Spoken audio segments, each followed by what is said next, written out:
গাঞ্জা এটা খাওয়ান যায়, এটা কোনো গাছের জিনিস।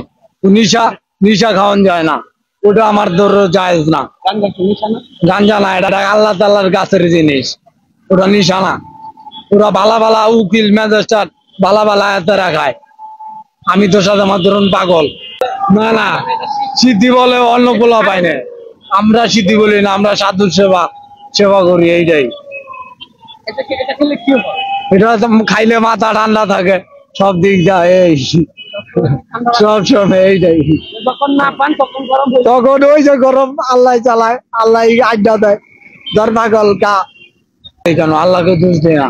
আল্লাহ তো সব তোমার রিজিক টিজিক সব দিয়েই পাঠাইছে আল্লাহ। আল্লাহর নাম তুমি না গাইলে তৈব না, তোমার আগে আল্লাহর নামটা লইতেইব, আল্লাহর পরে আমার রাসূলের নামটা লইতেইব, আর নাই লইতো না। আগে ওই যে আল্লাহর ডিউটি করি পথে ঘাটে মাজারে মাজারে। আমরা জানি যে মাজারে যারা থাকে লোকজনে বলে যে তারা নেশা সেবন করে। না, এটা নেশা খায় না, এটা বোয়া না। প্রত্যেকটা মাজারেই তো এরকম হয়।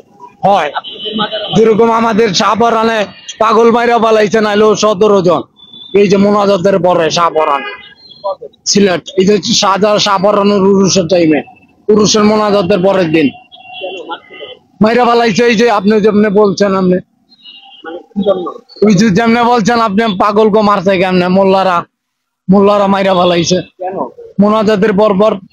কারণটা বলবেন কি কারণে? ওই যে শাহপরানের বাড়িতে গেছে উরুস মাহফিলের জন্য, ওই টাইমে মোনাজাতের পর পর। আমি মানুষের যে মনে করেন পাশে যাই, না খাইছে আমি তারা খাওয়াই, ওই বেলে আমার ডিউটি আমি করি, আল্লাহর ডিউটি। খাওয়া কি মানুষের যে কেন সমস্যা নেই, ওই বেলে